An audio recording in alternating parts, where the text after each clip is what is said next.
And as I started to pray, I started to ask for forgiveness for them. And I started to go, effing forgive you. Oh, look you, I forgive you. You know, it was still hard for me, but I worked through it. And I went from I effing forgive you to I effing forgive you. I effing forgive you. I forgive you. I forgive you. I forgive you. I really forgive you. It took a long time to get there.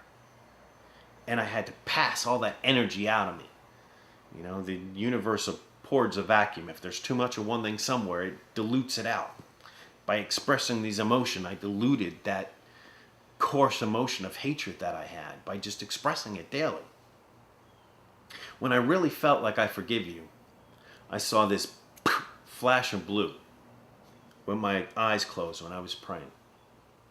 And I thought, okay, I'm on the right path. And I started to read different books, and I read one lecture by His Holiness the Dalai Lama, and he talked about how your enemy is your greatest teacher. And I thought, ooh, my enemy is my greatest teacher. Okay, what am I supposed to learn?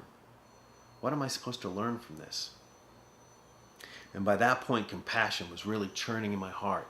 And I wanted to help beings who were less fortunate than me. I wanted to especially help children who had suffered, because I saw this path that I could have taken in my life. And because of these abuses that happened to me, I bifurcated from that path. I had a poor self-image. I had a total self-deprecating lifestyle because I believed I was worthless, because these people in my life had made me think that I was worthless. Even despite all these miracles that happened to me, all these wonderful experiences where I was told by this thing underneath the water that there's many things for you to do, that held nothing compared to these horrible experiences that I was made to suffer in this physical body. This overpowered that magnificent experience, and I thought of myself as worthless.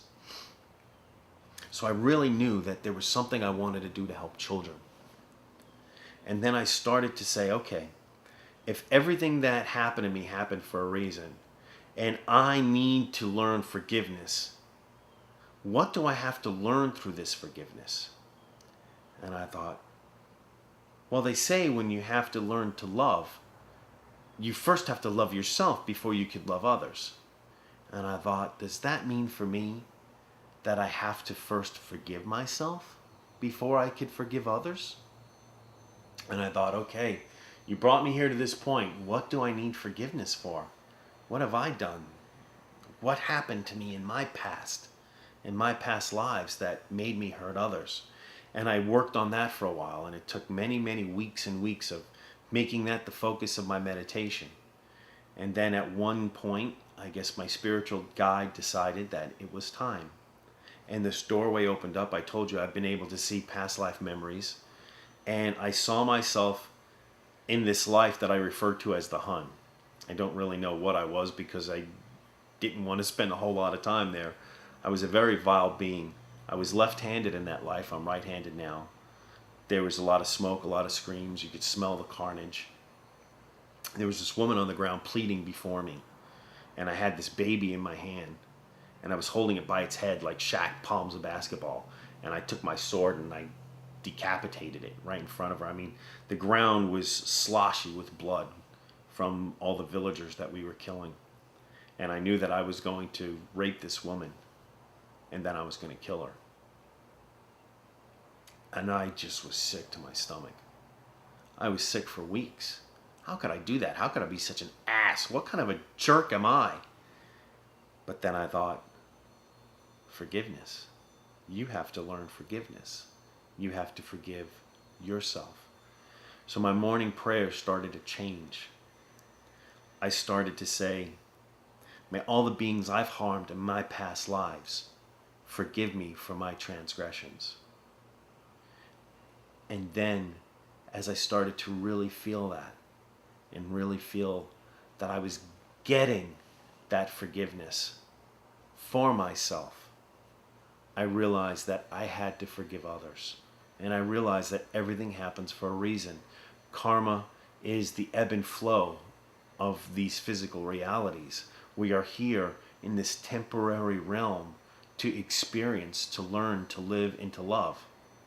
And that these bodies are no different than grades in a school. And every single time we come here, we're here to learn. But this is not our true self. Doesn't mean that it's right to hurt. Doesn't mean that it's right to abuse others. We are never supposed to do that. Your will in your physical body is still very strong. You have to decide whether you're going to listen to your spiritual essence or your physical ego.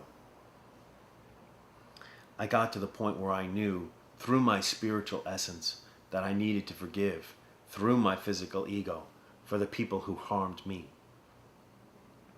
And I said, my enemy is my greatest teacher. And I churned on that for a while. And I said, okay. In the book Journey of Souls, it says that we pick our lives before we come here to this physical realm. We actually plan all the things that are going to happen. And I went, wow. Did I plan these abuses to me? Did the people who hurt me have a plan with me that this was supposed to happen? This is a very broad step for a lot of people to get, and I realize that, and I don't expect you to get this all at once. This is the seed that I'm planting that hopefully one day will bloom. And it took me months and months to work through this. So I know you might be looking at me and thinking that I'm an absolute idiot right now, and I get that and I appreciate that because I would have done that too in your shoes years ago. And I said, if this was my plan, who helps you with plans? Are they your enemy? Are they your friend? And I went, what? Whoa, that was a different concept. Well, if they helped me for a reason. They helped me because I wanted it. They helped me because there's something I'm supposed to learn from it. So then my morning prayers changed yet again. And instead of saying, I forgive you for all the things you've done for me, all the transgressions against myself, my family, and all my previous families in my life, my morning prayer changed to, thank you. Thank you for what you did to me. Because only through your actions could I have become the being that I am supposed to be. And at that point, this blessed miracle happened. My eyes were closed and I was praying, and I said it with such love from my heart. I was imagining my grandmother and this guy who did this abuse to me in front of me, and I just was pouring love to them when I was forgiving them, truly forgiving them. My body felt so light. I felt like this skin that I wear became hollow, and it was like a balloon, and everything inside me was just this churning empty space of love flowing out.